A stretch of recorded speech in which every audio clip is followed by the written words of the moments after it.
Bien qu'il soit prévu depuis plusieurs mois déjà, le comité organisateur du Salon des vins de Vaudreuil-Soulanges s'adapte à l'actualité. La preuve, il remettra une partie des profits de l'événement aux sinistrés des inondations qui ont été touchés dans la région de Vaudreuil-Soulanges. Voici le reportage qu'on vous a préparé sur place. On en est à notre 14e édition. Donc, à un moment donné, à chaque année, on s'occupe de la santé dans Vaudreuil-Soulanges. Étant donné que cette année, il y a eu des sinistrés dus aux inondations, notre problème, on s'est dit qu'on devrait faire un geste significatif. Donc, faire un geste significatif, le CA de la Fondation a décidé de remettre la moitié du montant de la journée. Donc, si on ramasse 80 000 on remettra 40 000 aux sinistrés comme tel. L'objectif de la Fondation, avec l'activité du Salon des vins, c'est d'améliorer la santé dans Vaudreuil-Soulanges. Oui, notre but premier, c'est d'avoir un hôpital. Ça, c'est réglé. On est en train de faire le plan clinique.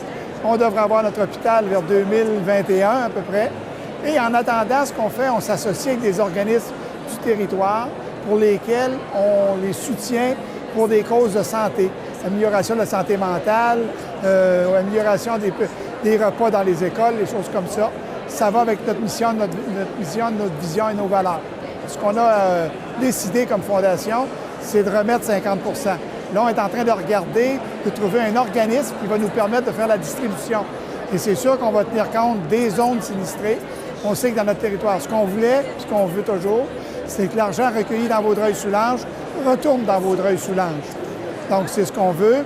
Et on va tenir compte des 9 municipalités qui actuellement ont eu des sinistrés dans leur territoire. On s'attend d'avoir entre 75 et 80 000 net. Donc, ça veut dire que la moitié va aller au niveau des sinistrés, comme je disais tout à l'heure, autour de 38-40 000 d'après moi. Bien, premièrement, Desjardins Vaudreuil-Soulanges, on est avec les sinistrés pour les accompagner dans leurs défis qu'ils ont présentement. Plusieurs choses ont été mises en place pour les supporter et le premier conseil que je pourrais leur mentionner, c'est de contacter leurs conseillers directement. Il faut comprendre qu'il y a plusieurs caractéristiques dans les financements, autant hypothécaires que cartes de crédit, qui leur permettent d'avoir des solutions et chaque cas est indépendant. Donc, si je prends un exemple, qu'une personne qui a une hypothèque, ce qu'on appelle, nous, à l'interne conventionnelle, il y a possibilité de faire des rapports de paiement pour laisser la latitude de couvrir ces paiements-là plus tard dans le temps. Il y a des assurances aussi, invalidité qui sont sur les prêts hypothécaires. Encore une fois, chaque cas est indépendant. On ne peut pas énumérer toutes les solutions. La meilleure piste que je peux vous donner, c'est vraiment de contacter votre conseiller en caisse qui va pouvoir vous accompagner dans votre situation actuelle. Comme je vous dis, il y a des rapports de paiement, il y a des assurances invalidité, tout dépendant jusqu'où ils sont, qu'on peut les accompagner.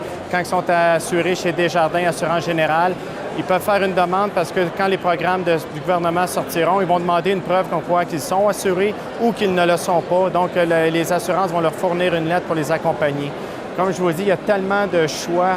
La meilleure option, contactez votre conseiller. Je reviens tout le temps à la même chose, c'est la base. Si je commence à énumérer tout ça, le monde, je pense qu'on va plus les perdre que les accompagner. Ça dépend des cas. Il y a des cas, s'il y a une assurance hypothécaire, on n'a pas la latitude de faire tout ce qu'on veut, on est accompagné par eux. Un prêt conventionnel, on peut reporter le paiement jusqu'à l'échéance si on veut. Encore une fois, tout dépendant des cas. On peut le reporter d'1 mois, de 6 mois ou jusqu'à l'échéance. Il faut vraiment rencontrer votre conseiller pour faire un plan de match pour se faire accompagner dans cette situation-là.